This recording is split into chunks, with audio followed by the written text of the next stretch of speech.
এহসান, আহতদের শারীরিক অবস্থা এই মুহূর্তে কেমন দেখছেন, আর জড়িতদের ধরার বিষয়ে পুলিশ কি জানিয়েছে?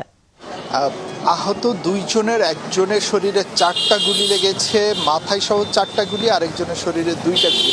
তো যিনি লোকমান হাকিম, যার শরীরে 4টা গুলি লেগেছে, ওনাকে ঢাকায় স্থানান্তর করা হয়েছে। উনি এভার কেয়ার হাসপাতালে চিকিৎসাধীন আছেন এবং তার স্বজনদের সাথে কিছু আগে কথা বলেছি, সেখানে তার অপারেশন চলছে।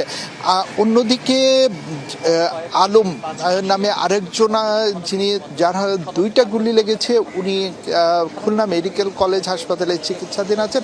তার হাতে গুলি লেগেছে, তার অবস্থা অতটা অবনতির দিকে যায়নি।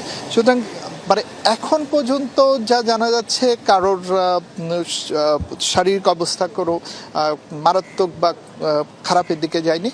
তবে এই ঘটনায় কিন্তু এলাকায় ব্যাপক চাঞ্চল্য সৃষ্টি করছে এবং এলাকার মানুষ উদ্বিগ্ন হয়ে পড়েছেন।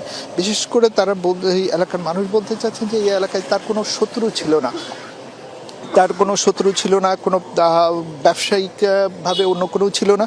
তবে তিনি যেহেতু ব্যবসা করতেন, এই ব্যবসা নিয়ে হয়তো তার একটা শত্রুতা তৈরি হয়েছিল, যদিও উনি পরিবারের সাথে বা কারোর সাথে এই কথা বলেননি। পুলিশ এই ব্যাপারগুলো নিয়েই আসলে তদন্ত চালাচ্ছে। কিছু সিসিটিভি ফুটেজ তারা শনাক্ত করেছেন এবং সেইভাবে কাজ চলছে।